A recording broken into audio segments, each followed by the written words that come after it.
Dibentuk pada tahun 2012, perusahaan ini menjadi produsen semen terbesar di Indonesia yang memayungi anak usaha di bidang produsen semen dan jasa di seluruh Indonesia.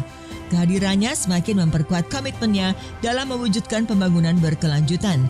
Dibuktikan dari berbagai inisiatif penerapan aspek keberlanjutan dalam operasional bisnisnya, mulai dari aspek ekonomi, lingkungan, sosial, dan tata kelola perusahaan. Selain itu, perusahaan juga berinisiatif memberikan nilai tambah kepada seluruh pemangku kepentingan dalam upaya mendukung pemerintah dalam mewujudkan living sustainability di bumi pertiwi. Hadirin sekalian, inilah peraih Top SDGs Award 2022 PT Semen Indonesia Persero Tbk.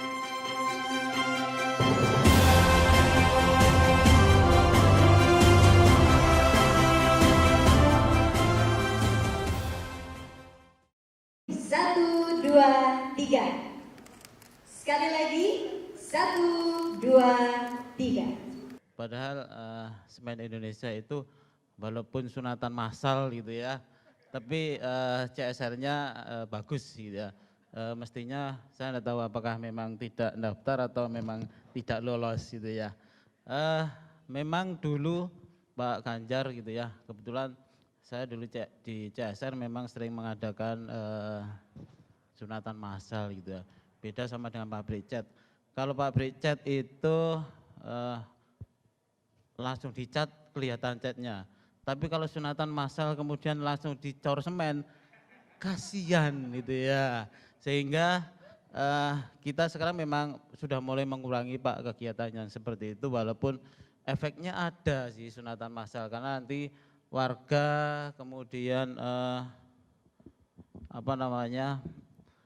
daerah yang kita lakukan sunatan massal itu mereka diharapkan akan membeli produknya kami gitu ya, Semen Indonesia.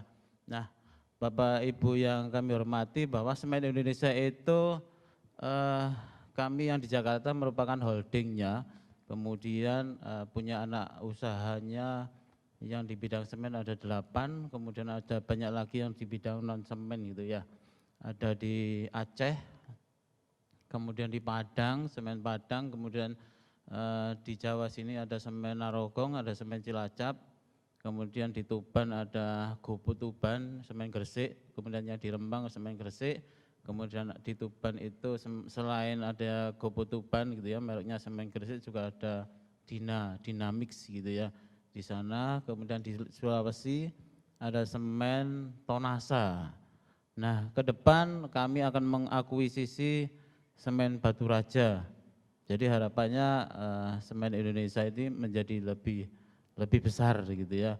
Lebih besar, market share-nya sekarang 48 walaupun tergerus, yang sebelumnya sudah mencapai 52%.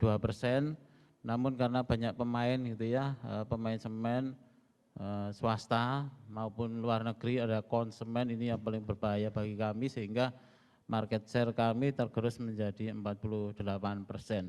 Nah, mengenai programnya untuk SDGs ini sebetulnya banyak gitu ya. Jadi kalau misalkan sebagai contohnya misalkan di air gitu ya, kalau dulu awal-awal kita menggunakan air tanah, nah lama-lama kita menggunakan air permukaan ya. Air tanah ada pajaknya, air permukaan tidak ada. Kemudian kami sekarang mempunyai di Tuban itu ada 100 hektar namanya embung gitu ya, yang airnya tidak habis setahun gitu ya, walaupun musim kemarau masih ada, sehingga sampai saat ini kami yang di Tuban itu menggunakan 100% air permukaan. Dulu tidak ada pajaknya ya. Begitu semen Gresik, Semen Indonesia ini menggunakan air permukaan, pajak air tanahnya berkurang, sehingga Pemkab, wah ini kok enak gitu ya, sehingga muncul peraturan yang mengharuskan kami ini harus membayar pajak dari air permukaan. Nah, kemudian ada alternatif fuel yang kita sudah menggunakan di pabrik semen Cilacap dan Narogong. Ke depan kami di semen Padang, kemudian yang di Tuban kita juga akan menggunakan alternatif fuel. Kemudian yang di Padang menggunakan sekarang baru menanam kaliandra. Jadi kaliandra itu nanti ke depan, di tahun depan akan kita pakai sebagai alternatif fuel juga, karena memang daun dan batangnya ini bermanfaat, nilai kalorinya tinggi gitu ya, sehingga memanfaatkan itu. Yang sekarang lagi ngetren, saya yakin Pak Gunawan sudah nggak ada. Jadi yang sekarang lagi ngetren ini adalah solar panel. Jadi kami mulai 2000 sekarang sudah memasang kira-kira ya sekitar 100 kW gitu ya. Nah ke depan target di 2030 kami memasang 580 MW. Jumlahnya banyak dan ini akan menyumbang CO2 reduction yang banyak juga. Saya kira emisinya juga akan berkurang ke depannya. Harapannya memang 580 ini bisa terpasang di tahun 2030 di semua plant Semen Indonesia Group, baik di Aceh sampai di Semen Tonasa. Saya kira itu Bapak Ibu semuanya, terima kasih. Wassalamualaikum warahmatullahi wabarakatuh.